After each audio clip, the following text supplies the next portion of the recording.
Ken Honda, a very, very warm welcome to the Humans versus Retirement podcast.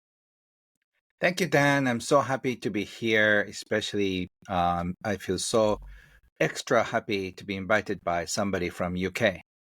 I really appreciate it, Ken. This is the podcast has become truly a bit more global. I've had people from South Africa, Australia, America, and now all the way from Japan. So I cannot wait to have this conversation with you. The people of Japan and Japanese culture, I think, is one that I take great inspiration from when I'm talking to clients. And I think about Ken Raki, and I think about Ikigai as concepts around retirement and how to learn lessons from Japanese culture about how to think about and treat ourselves as we approach maybe the second half of life. So can't wait to have this conversation with you. I do want to kick off, though, Ken. You are the author of a wonderful book, the international best-selling book, Happy Money, which is the Japanese art of making peace with your money, and your brilliant new book and novel, True Wealth. And now you've got a copy there. I don't know if you want to hold it up for the people watching on YouTube. So fantastic book, True Wealth, 9 lessons from a grandfather on happiness and abundance. Ken, your writing is brilliant. And in these books, you say that true wealth goes far beyond mere material abundance. So I would love to start our conversation with you by asking kind of what is true wealth and how can we cultivate it into our lives and in particular into our retirement? Thank you. That is a great question. True wealth is beyond having ordinary wealth, such as stock, bank account, and real estate and all that. Because true wealth is something that you cannot see. There's visible asset and invisible asset. And then invisible assets are those that you cannot feel or touch or see, which is trust, bonding, and love and friendship, and also great memories. Those are the things that you cannot touch, you cannot see, but we know we all respect and cherish it. At our own deathbed, we would not regret, oh, I wish I spent more time in my office. I wish I made more money. I think all the things we would probably think is just fun memories with our family members, friends, and all the glories of life. And I think some of them could be work related, but I think a lot of those are very personal ones. So, but we are so busy with about creating wealth to bring food on the table. But true wealth is something that we tend to overlook, but it's actually far more important than real assets. I think it's such a foundational state of mind to have and to think about, particularly as we think about transitioning from kind of full-time work or a career into something else, and defining what wealth is and defining what we're retiring to. Because I don't know whether you agree, Ken, but obviously we do spend a huge amount of our lives accumulating stuff. We earn money. We accumulate material things as well as accumulating savings pots that we become kind of attached to. How do you kind of start to think about kind of redefining that and thinking about stepping away from the accumulation of stuff to now creating those memories and creating those experiencing and actually using your accumulated wealth and knowledge to think about the next phase of life? Some money is very important for us to get going. But at the same time, if we don't have any memories outside of work, because we need to make money, we need to save money, and then we do nothing fun, that is a pathetic life. So, like creating memories with our friends and loved ones are so precious. So nobody's against having some fun memories with our family, for example. We don't necessarily have to have very exotic vacations or go out for expensive dinner, but still, like having some kind of fest or creating something together with our family members is so important. But we are so busy, so we just focus more on the activities to bring money to our house, and then we spend less for creating precious memories. So unless we focus on creating precious memories first, we tend to lose our life. I think it comes to a point that you talk about in your writing around kind of choices and decision making, and how we start to think about our money and the impact it has on our decisions and our energy. You talk a lot about intuition, and you describe intuition as kind of a navigation system that to guide us to happiness. Um, I think it's really important to think about using our intuition more, particularly as we kind of think about money and think about entering into retirement. What are you talk about 3 steps to tap into our intuition when it comes to making decisions around our money? I'd love to explore that with you. So one of the reasons why I put so much focus on intuition is that there's always some kind of guiding force to guide to just take us to something very important. For example, when we bump into a friend on the street, if I didn't miss the train, I would never meet. I wouldn't have met this person on the street.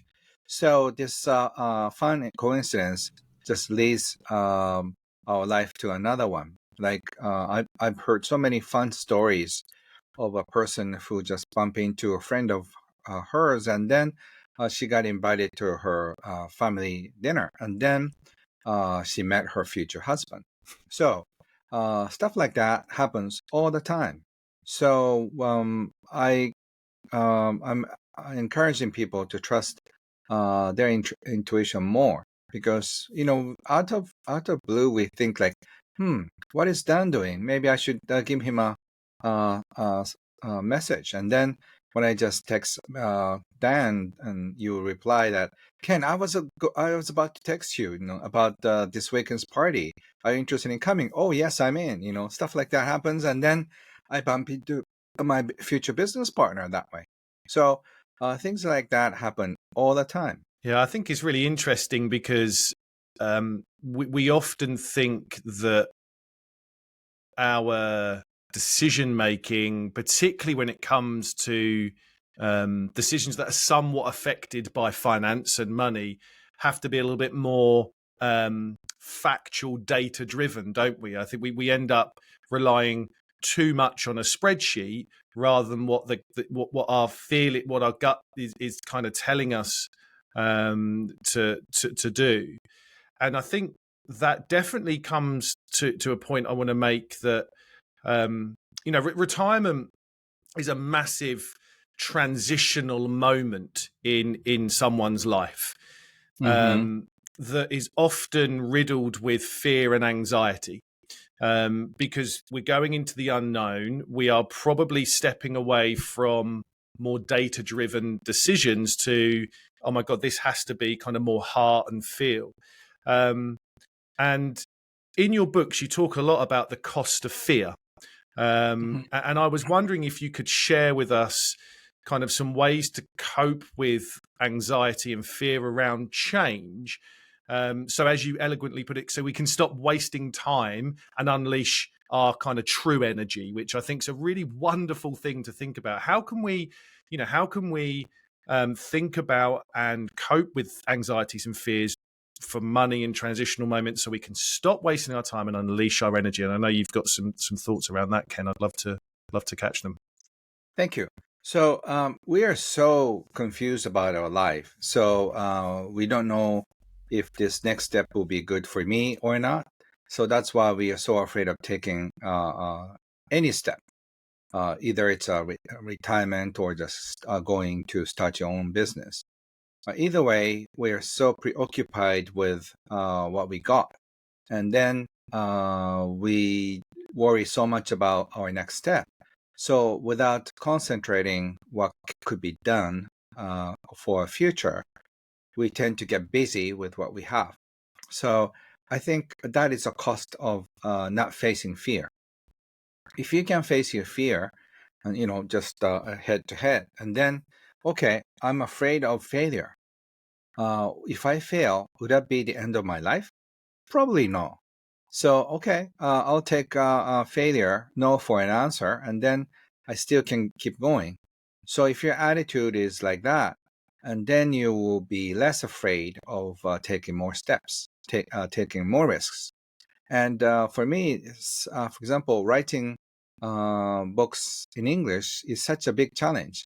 My British English teacher must have been so proud of me, because he knew I wanted to do something in English, but he'll never be able to see. Maybe he's seeing it from heaven, but he'll be extra proud of me. So I was so afraid of doing it, but after doing it, I'm so excited to be invited by somebody from Helsinki, New Delhi, Brisbane, New York. If I didn't write this in English, I would have been stuck in Japan, which was okay. But so the cost of me not facing my fear of doing something in English could be wonderful opportunities to meet somebody like you, Dan, or some other people that I never have met if I didn't start doing this in English. So think about the cost. What are you missing out most at the cost of not facing your fear and not taking risks toward what you want to do?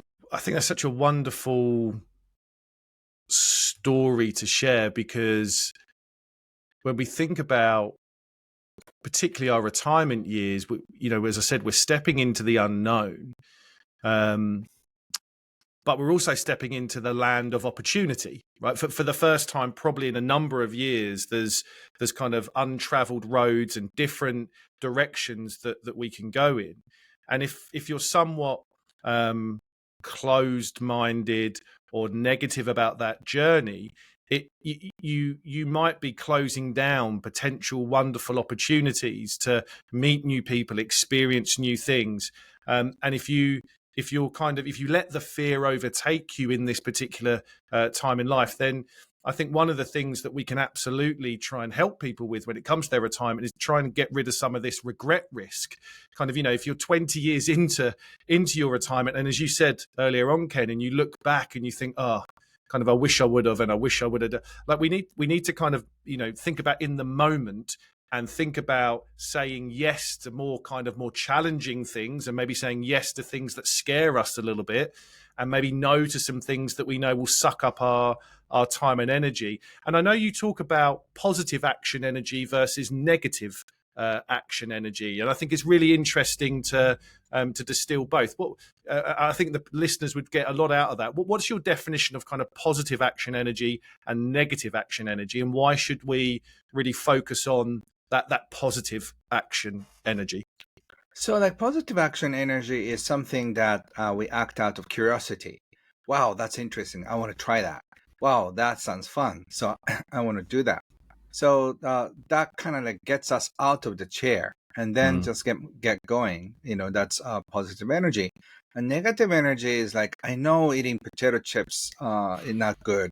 I know just smoking. I know just overeating ice cream is not good, but we do it anyway, right? Yeah. So that's why we are stuck with drug issues or foods abuse, and also all sorts of things that we're not supposed to do, but we do it. So that is because we're driven by this negative action energy. So if we are driven more of our positive, fun energy, just to just take us up on running, just jogging and swimming, instead of like binging ourselves on junk food. So are we driven toward more fun, loving kind of actions, or just negative actions that could potentially destroy us? Ken, have you got any takeaways around? Because I think this is a really interesting subject for people thinking about their retirement, or whether they're in their retirement and they may be struggling to kind of I don't know, feel like they're living an authentic, fulfilling life at the moment. A lot of people, they end up leaving the career behind, and they may be struggling a bit in terms of what everyday life looks like. But have you got any kind of ways that people can think about um, how to kind of manifest this, create more, or to start to think about this in a much more positive way? Hmm. I think you're too young to just sit and do nothing. Even though we are at the age of retirement, we can still work. We can still function, right? Like our elbow or back pain or neck hurts, but we got fuzzy eyesight, which is okay. You know, still we can function. So I hope you don't stop living your life, even though you stop working full time. You can start working for fun, or start your second career. Do what you love. So, because if your basic needs are covered by your savings and also pension plans, you're in heaven. So you have the luxury, first time in your life, that you get to fully express who you are. So I recommend you start finding your gifts. I'm good at cooking, I'm good at listening, I'm good at making things, and I suggest you do more because once you get hooked up into that, your life will be in heaven. I got really hooked into writing when I was 32, and then by the age 34, I started writing professionally, and I became a professional writer. But if you have the luxury of doing something without getting paid, I think this is a great opportunity to do what you love. And even if you don't get paid anything, still you can enjoy so much about sharing your gifts, getting thank you and appreciation from other people. And that's what we call Ikigai in Japanese. And I think that's what you need after retirement because you don't get validated by work. Yeah, you should find something somewhat little to be validated by life. That's called Ikigai. I love Ikigai. I specifically go through an exercise around Ikigai with clients to think about how they can find their Ikigai and align, what they're good at, what the world needs, what they're passionate about, and all of the framework that provides. In your experience, Ken, do people overcomplicate and over engineer this? And I mean that in a way that I think they often look for big things when in fact true wealth and maybe where people become more happy in retirement is some more simple things. It's kind of, you don't have to, as you said, it could be cooking, it could be writing, it could be understanding how to take care of your garden better, it could be learning new skills or hobbies, it could be volunteering. You don't have to go and set up a business that's going to grow by 10x over the next 10 years and all that stuff. Do you think people often struggle to think simply, to think enough, simply enough, or to think in a way that is simplified down to actually what does generate true happiness and wealth? I think we are too overthinking about life. Ikigai is just a little simple thing to just to grow just a simple plant. And when you plant a seed, it just grows. Some leaves are there, and then wow, this is fun. So it's just a little simple, everyday thing to appreciate. So it can be cleaning out your neighbor's road is also another ikigai. In fact, I'm going to start this organization to appreciate people for doing something great, but people go unnoticed. So I hope people will just send me the recommendations, like this person did this or that, and I'll just congratulate them with my gold medal to say thank you for your service. So ikigai can be as small as taking care of your pets and also taking care of your grandkids. And also it could be as big as just starting an NPO for environment or stop animal abuse. So find whatever you want to do to bring you joy. And also if you want to expand your life, you can start working again by using your gifts. I'm sure over the past 20, 30, 40 years, you have done something.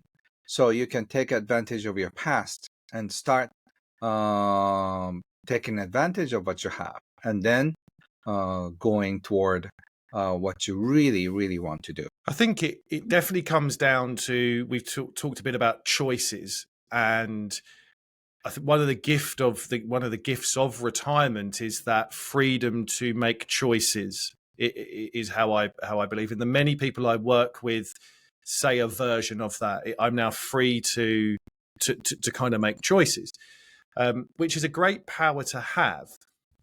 But it's obviously what we, the choices that we make and how we make them can actually determine whether those choices and decisions have contributed to our happiness or not. And I know you talk about the power of everyday choices helping us cultivate our happiness, our purpose, and giving us an authentic connection in life. Can we talk through that? I think it's really interesting because I think people are stepping into retirement with a much more open mind. They've got many more choices now than their parents or their grandparents had in terms of how they're going to spend their time, who with, spend their money, etc., etc. What is that power of everyday choices that we have, and how can we help it cultivate our happiness and purpose? So there are among Ikigai, there are some activities that bring you money, and there are activities that don't bring you money. Like taking care of your pets and grandchildren don't bring you any money. But certain projects that you do, like coaching young people, that could potentially bring you the money. So you should really focus on what you really want. Do you want the life purpose activities that bring you joy and money, or just you're satisfied with only doing some kind of volunteer work? That is like a little difference too. And sometimes, you can do what brings you money. What you can do what doesn't bring you money. Like for me, 85% of what I do doesn't necessarily bring me the money. So only 15% of activities bring me money, which is okay. So for you, like how much percentage do you want? Do you want some of the activities to be paid so you can cover the basic needs of your life so you don't have to worry about spending money? Because the biggest fear around money after retirement is your saving accounts goes kind of like, going down. So if you can just cover the basic like food and expenses, or say like $1,000 or $2,000 for like a hobby money, then you feel more abundant than just making no money. So it's up to you. If you want to be doing something that brings you the money, you should do that without any guilt, because it could be fun. You're not just taking advantage of other people, you're helping people. So you don't need to demand money. But if they insist on paying you, why don't you receive it for as a happy money? I really want to touch on the point you talked about spending, because I think I talk a lot about spending money I've talked a lot about on the podcast.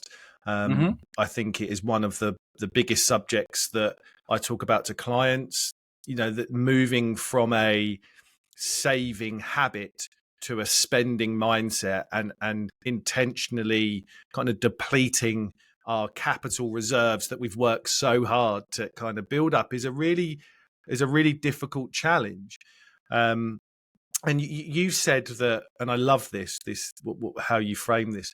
You've said that when we earn and spend money, we do so with either love or fear. I want to repeat that because I think it's really worth repeating, because I think it really hit home to me. So, when we earn and spend money, we do so with either love or fear. And I could not agree more. And I'd love you to kind of explain that a little bit further for me and the listeners. Thank you, Dan. You got a great point. So when we deal with money, we either do it with fear or do it with love.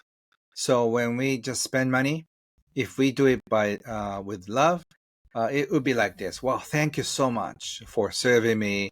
your food is excellent. I really enjoyed the night because all my family members had so much fun, and your food is great, and your service is great, and pay the money. And when you just look at the bill at the end of the meal, and like you feel squeezed, oh no, that hurts. It's Yeah. expensive. I don't want to just give them fat tips, right? And then maybe I should write down 0 for the tips, or like very stingy feeling. Yeah. And you don't want to express your attitude because the food wasn't good, the service wasn't good. You are in a complaining mode, and then pay the money. So you're doing the same thing, but if you do it out of love, you feel so full of joy, appreciation. You feel so good, after you leave the restaurant. Or if you do it out of fear, you feel miserable, you feel terrible, you feel bad about them, bad about yourself, bad about the time that you spent together with your beautiful family. So receiving money also, do you want to do that with love? Do you want to do that with fear? When you receive with fear, you feel like, oh, I can't pay all the bills. My boss is so stingy. My company is so terrible. They're abusing us. So that's why we get so little. So they go into complaining mode. Even though you receive the same amount of money, if you do it with love, you can say, wow, thank you so much for keeping my job. Thank you so much for paying me. This will just help me pay all the bills. Even though if it's not enough, you just come up with something later. But for now, you appreciate with your open heart and open arms, and thank you for the money. So, and when it comes down to living your life, do you do that with love? Do you do that with fear? It makes a big difference. Ken, in your experience, is love and fear really close together? Are they really, can the tipping point between love and fear be quite, it's not a very wide bandwidth here. I think you can love and fear seem very, very close to me when it comes to you 1 minute you can be love mode, next minute you can be fear mode. Is that in your experience? Do you come across that? I think it's almost like the other sides of the coins. Yeah. When you flip it, it could be love. When you flip it again, it could be fear. So love and fear is also like the opposite side of the coins. So if you have so much fear, the fear side will pop up in the world. If you're full of love, the love world will show up. So it's up to you. Choice is ours. That statement there, it's up to you, the choice is ours. It's up to us to feel. I think the true wealth and abundance mindset is one of love, right? In my opinion, is one that we can choose whether we accept things with love, and we can choose whether we pay for things, buy things, or experience things with love. And that reframing will, in my opinion, allow us to appreciate those things a lot more, and not live in fear. I do want to kind of come on to a bit of reality, because I do think the world and the modern day society, Ken, is quite a fearful society. It's an always on society. The ability to connect to the world has never been so abundant. But the trouble with that connection is that we sometimes we can't always believe what we read, or there's fear mongering and scaremongering out there. How can you, or any tips that you can give the listeners to think about how we can try and stay away from that stuff, and try and make sure that we are keeping ourselves in our own reality that is more love and appreciative? So once again, we know that we're given a choice every second of our life. So when we deal with something, do we do that? Do we want to do that with love or appreciation, or do you want to do that with frustration and also fear? So when we want to communicate with our partner, with our kids, do you want to do that with fear-based? If you're fear-based, your comment would be like, if you don't study hard, you end up on the street. that's a threat. That communication is based on fear. So if you just keep doing it, you're trying to plant fear seeds into your kid's brain, in their heart. So all the communication either is love or fear. So do you want to do that with love or fear? So every word you speak, every word you just let it out, do you put that fear energy, or do you want to put love energy with them? So we need to be mindful of what we speak and how we speak, because our energy counts more than what we say. So whatever we say, do we have this intention of spreading love, or do we have an intention of spreading fear? We do spread fear without intending it. We just get frustrated. We're fearful. So fearful people speak fear languages. So once you just catch yourself, okay, this is not the love language, I should change it. So you can rephrase it and just say it in a way that you really want to mean. Do you think that comes from, and in my, if I think about the last 10 or 15 years, particularly kind of doing what I do, working with people, it feels like the world has sped up. We're asked to think quicker, respond quicker, always be on, like an always on type mindset. Do you think that it would be best for us just to take our time a bit? That old adage, think before you speak. I think too many people are very quick to respond to stuff, and they don't actually necessarily think in those two boxes. Before I say, before I talk, before I sit down with my children, before I sit down with my spouse, before I engage with a work colleague, before I host a dinner party, whatever, am I going to do this through the lens of love or through the lens of fear? Those kind of, because I just think we end up having to respond really quickly to these things. I think we should just step back a little bit, right?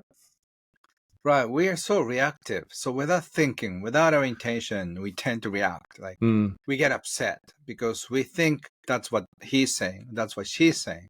So we interpret things in our own way. So sometimes we get offended so easily because we take that as an attack or criticism. Sometimes they are not. But we take it so badly that we're in the fighting mode. Okay, you hit me, I'm going to hit you. So we have to be more relaxed about our communication, about our life. Otherwise, we cannot see love and beauty in everyday life. Relax, I think, is the key word here. We need to just, it feels like a lot of people are on edge a lot, right? So we just need to relax, Right. think, and Yes. take our time. Yeah. Like, breathe in deep and just relax and find something fun. Yeah. No, amazing. I want to touch on a really crucial point. Now, I work with a lot of people that have accumulated significant, pots of money.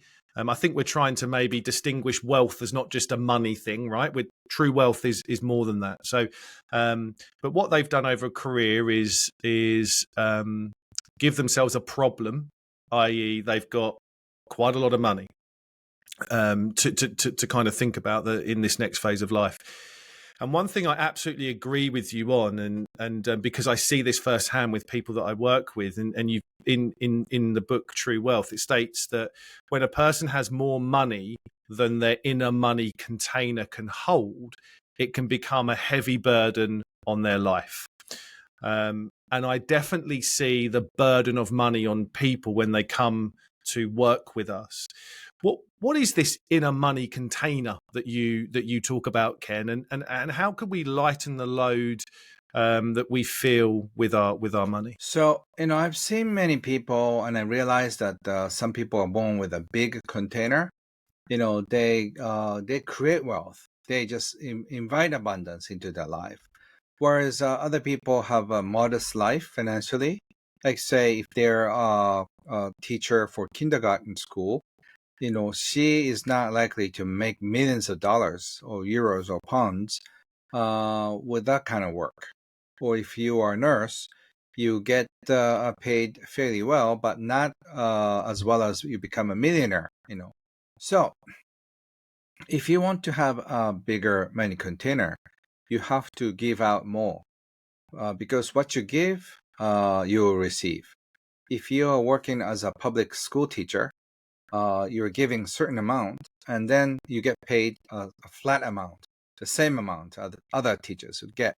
So if you just figure out how big your money container is, if you are okay with it, just enjoy it. If not, you should consider giving more to the society. As a result, you are going to receive more. So that's as simple as that. So figure out how much money container, how big your money container is fairly easy. Just know how much you make is ideal.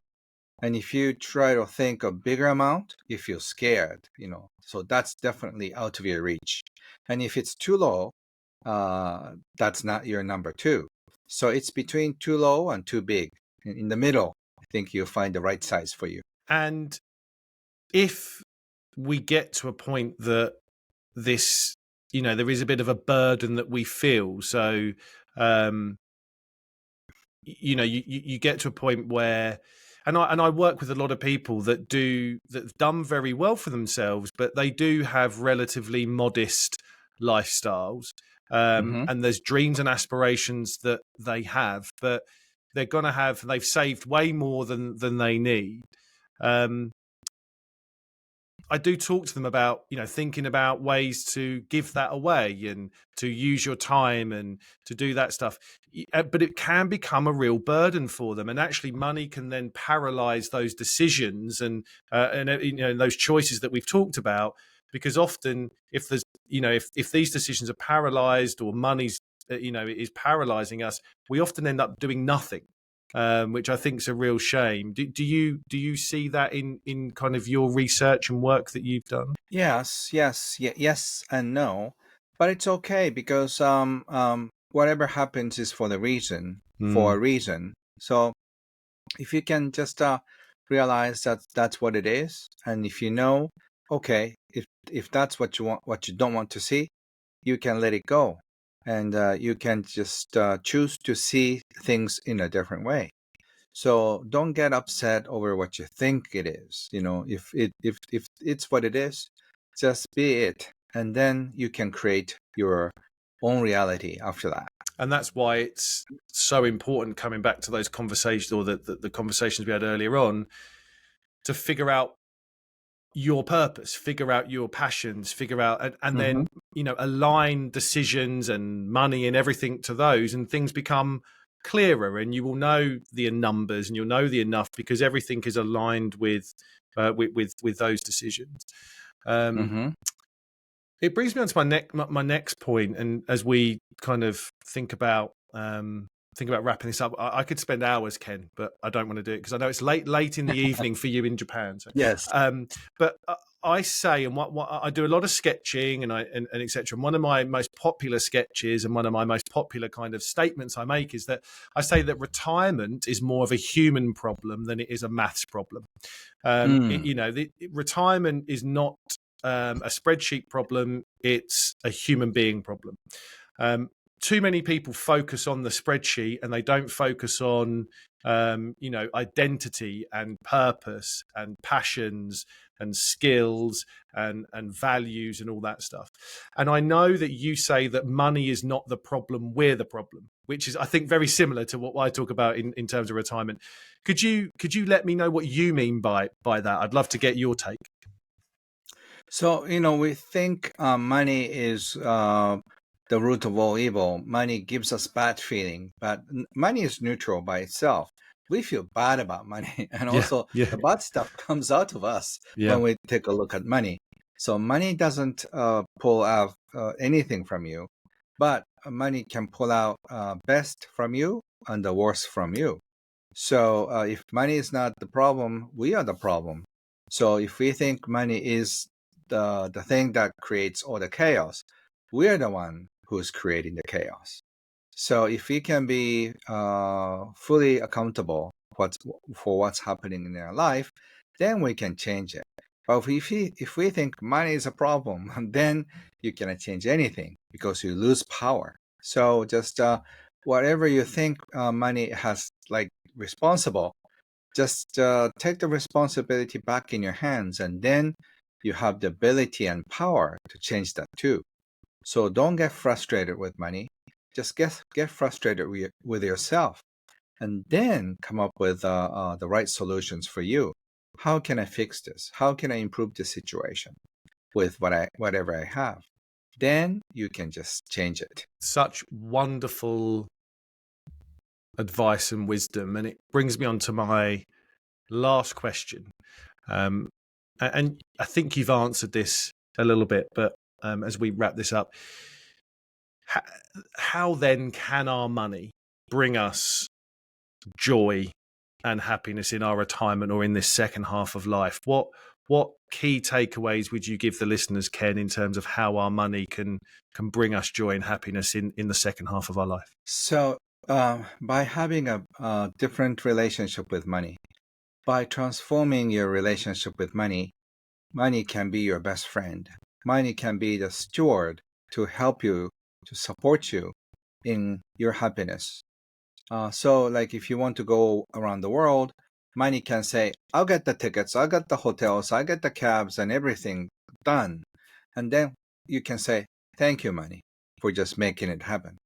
So, if you just have a good relationship with money, and then if you can just create some money in your own world, then there will be always enough, more than enough in the bank account. So, whatever you want to do, money will be right there for you. So you are just entering the golden age of your life. So make sure you spend all the money when you pass. You know, it'll be a shame if you have lots of money left in your bank account. You should spend it all. You should make your kids cry, and then just you smile in the heaven. Because a lot of people die with too much money. So Die with Zero is a book I would recommend you to read. Yeah. If you can do it, die with zero, die with smile. So enjoy your life. Don't get stuck in fear. So that is my advice. Ken, absolutely wonderful, world-class advice and wisdom that I subscribe to, and talk to our clients a lot about that philosophy. So thank you for backing that up. It just, you put it much better than I ever do with people. So that was wonderful. Ken, how can our listeners find you? I know you've got kind of a wonderful growing community. You've written hundreds of books. And you've got a wonderful community. You've got the Arigato Living community. You've got your Happy Money Accelerator program. How can people find you? How can they kind of look at what you do, subscribe to your stuff? Links to your books, etc., will be on the show notes for everyone listening to go, and highly recommend getting those. But how can people come across you, Ken? Thank you, Dan. You can find all the information at kenhonda.com. Ken, Honda, as a car, kenhonda.com. You can find all the information in there. I'll just start translating more from my book Japanese to English. So, and I will do more in English. So I hope you just join our community. Just enjoy my material. We do a lot of things for free. So come to my website and just figure out what kind of your money personality type. Today we didn't really cover that, but you can be a gambler, you can be a saver, warrior, maker, and spender. So you can figure out what kind of money personality type. It takes only 5 minutes to test who you are. I might even do that myself. That sounds fantastic. Yes, it's fun. And I'll put all those links onto the show notes. Ken, I hugely appreciate you taking your evening in Japan to come and talk about this subject. Thank you so much for writing wonderful words and putting those books together and joining us on the Humans versus Retirement podcast. Thank you so much, Dan. And I'm just sending you lots of happy money energy to you. Appreciate it. And everyone listening, I really appreciate it. Thank you, Ken. Thank you, Dan.